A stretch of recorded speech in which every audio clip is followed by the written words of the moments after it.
But now silver's over 39 bucks. These traders are freaking out and they're bleeding hard. Paper price loss of pretty dang well near $1 billion in 3 days. So not only has the silver price hit its highest mark since 2011, the banks have just set a new record for the largest short position ever in the history of the COMEX market, ever.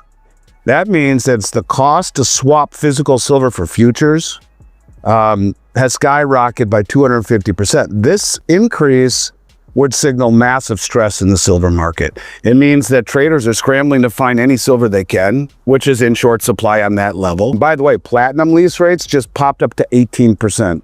That's extremely high. It says extreme tightness and extreme demand for physical to metal. In today's news recap, gold prices fall as Trump tempers Powell firing fears.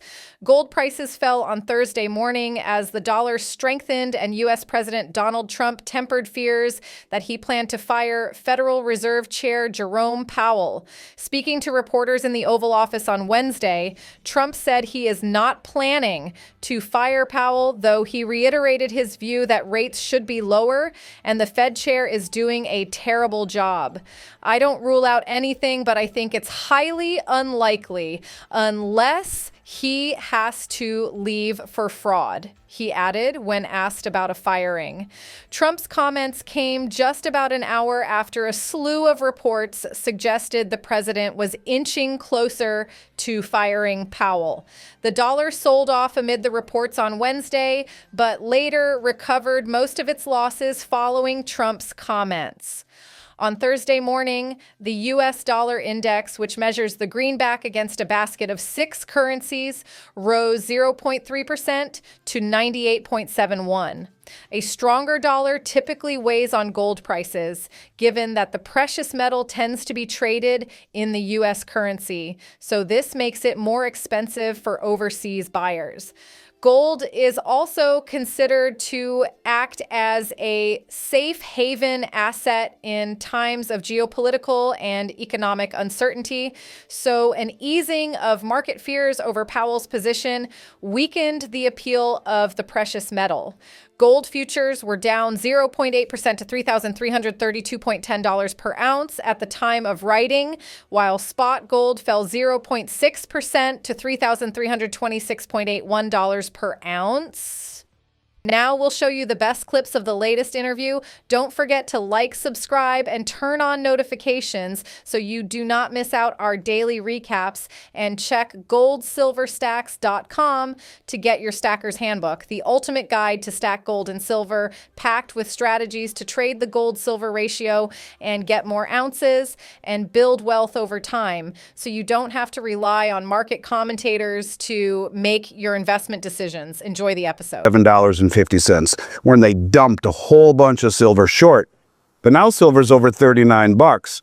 These traders are freaking out and they're bleeding hard. That shows let's see here, a silver about 2.5 bucks higher. That would be a paper price loss of pretty dang well near $1 billion in 3 days.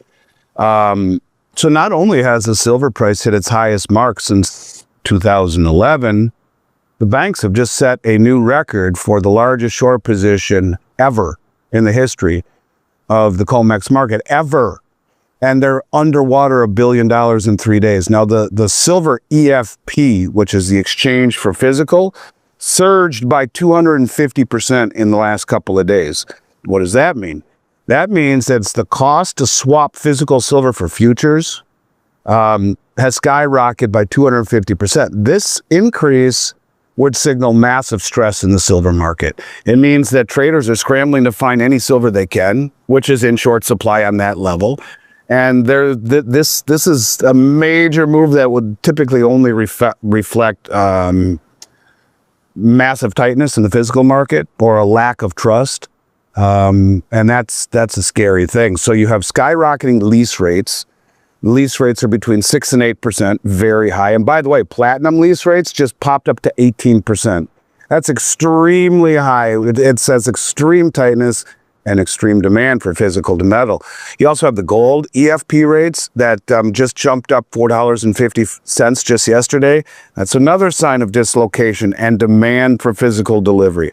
So when you got gold and silver and platinum lease rates blowing up, you have the exchange for physical rate blowing up, you have the T+1 going to T+8 blowing, or 8 weeks blowing up, and on and on and on. This is a sign that we hadn't begun to see where this market ultimately goes. And you have these big traders that are heavily short and expecting prices to fall, but the market goes the other way. It's a scary thing. And at the same time, you have all these premiums jumping. This has to have the banks rattled. Seems like the paper futures market prices are kind of disconnecting from the physical prices after all of these years. And what you're seeing really are traders rushing to secure physical metal, possibly to avoid, risk if physical shortages worsen. First of all, obviously, this is a very bullish environment for metals and could trigger more volatility.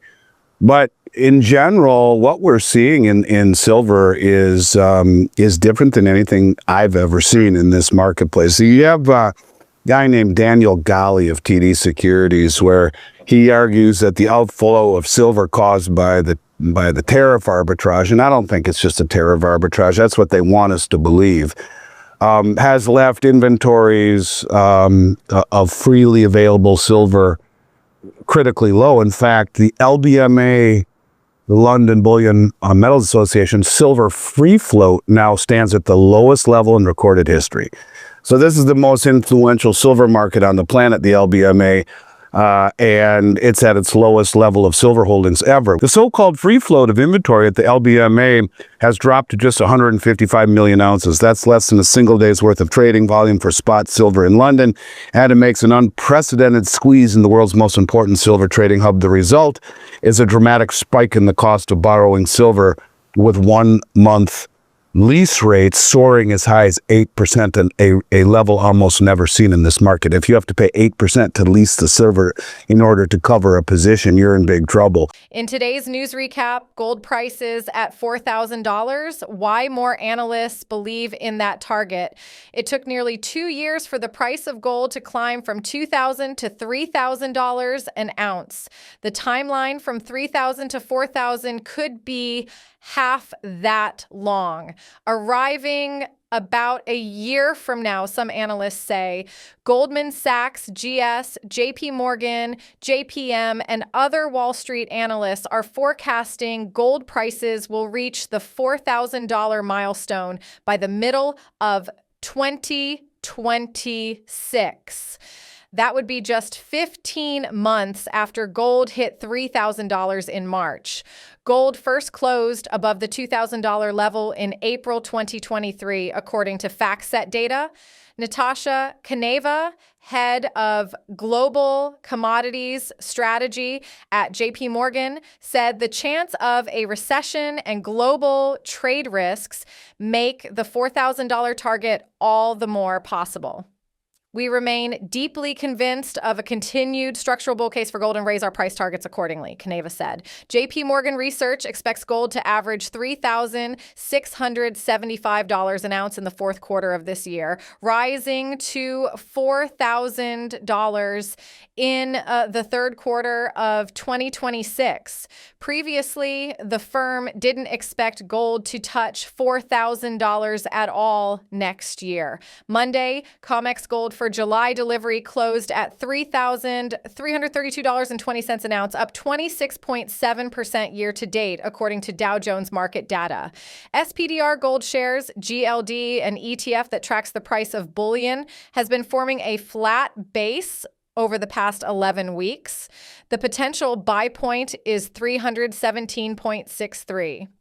Now we'll show you the best clips of the latest interview, but first, smash the subscribe button, turn on notifications, and check our new Numismatics Handbook.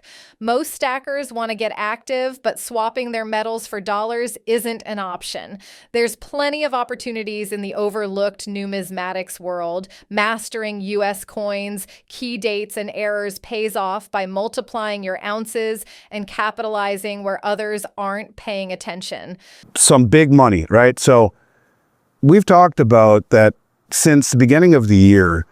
The insiders, the institutions, the institutional traders have been selling equities every single week. Since June, they've been averaging about $2 billion a week selling.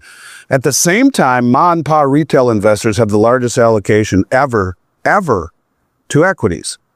It's even greater than the dot-com bubble. So what could possibly go wrong there? The insiders, the Buffett sitting on the sidelines with $500 billion, the selling by Jamie Dimon and Bezos and Zucker, they're all selling, and the institutionals are selling at a 6-to-1 clip to buying on the insiders since the beginning of the year. 6 sales, 1 buy by the insiders who know the trajectory of their business. None of that's good. At the same time, you have on the COMEX level and the LBMA level, which reeks of sophistication and inside info and money, they're ripping metal off the exchange at a level that's never been seen before, the lowest level of silver ever in the history of the LBMA, and the largest deliveries ever off the COMEX. Not a good thing. That's done by institutional traders. On our level, me and you, we see most of the retail public has no idea what a gold or silver coin is. So you look at the dichotomy. The insiders are selling equities and buying commodities and standing for delivery, while the retail public has nothing in the way of commodities and is all-time record in equities. What could possibly go wrong? Much higher, but you can see that's now broken because the LBMA has the lowest silver float, 155 million ounces that they've ever had, ever. That's 1 day worth of trading. And we're supposed to believe that it's a shortage of trucks and manpower why people can't get their bars for 8 weeks. As you can see, they've been caught with their pants down and they're this close to the whole thing breaking. The masterful part of what China has done through all of this and all the BRICS nations is not gobble it too quickly, because it would have broken the system like that. Instead, they've been doing the little by little by little and pickpocketing it every way they can since you and I started talking about this 5 years ago, and it's coming to an end. And again, I do believe it is, which will ultimately signal perhaps, I don't want to get out in front of my skis, but perhaps this is the beginning of the end of the manipulation of the metals market. You could argue it's almost already here with gold, but look at silver. They hit it again today, and it's back up. It's barely back up, but they can't keep it down. We got futures at 39 bucks, and I don't know, if you look at the so-called resistance between here and 50, there's some at 41 and some at 42.50 are right in that range. But that so-called resistance, cumulatively, if you look at the 1980 peak and the 2011 peak, they were both quick peaks, right? Those two levels were maybe 1 to 2 days of trading, period, over the last 45 years. 50 years, 40 years. That's not resistance in my mind. That's just a stopping point on the way. It would signal to me there would be resistance that would be easily taken out. And once you get above 50, the sky's the limit. Now, if we just were to take the price of gold today and divide it by 45, which has pretty much been the average price of the last 150 years, if we woke up tomorrow and saw silver at, divided by 45, 79 bucks, that would be where it should be on a 150-year average basis. But as Keith will tell you, it's coming out of the ground at 6-to-1, not 45-to-1. So you can argue that price is 11 or 12 times under what it should be based upon its geologic footprint in relationship with gold. I mean, all of this is theoretical, but any way you look at it, silver's time is coming. It's here. It's disappearing. The big banks are very, I think, concerned about this development where they're now being challenged by very sophisticated, wealthy players. It just seems like this might be the time that we've all been waiting for here heading into the second half of the year. See where silver ultimately ends up. Another part that What do you think of Schectman's take? Do you agree with him? Is the big reset a reality, or is it all just bollocks? Post in the comments section down below your honest opinion and share with the stackers your gold and silver price prediction.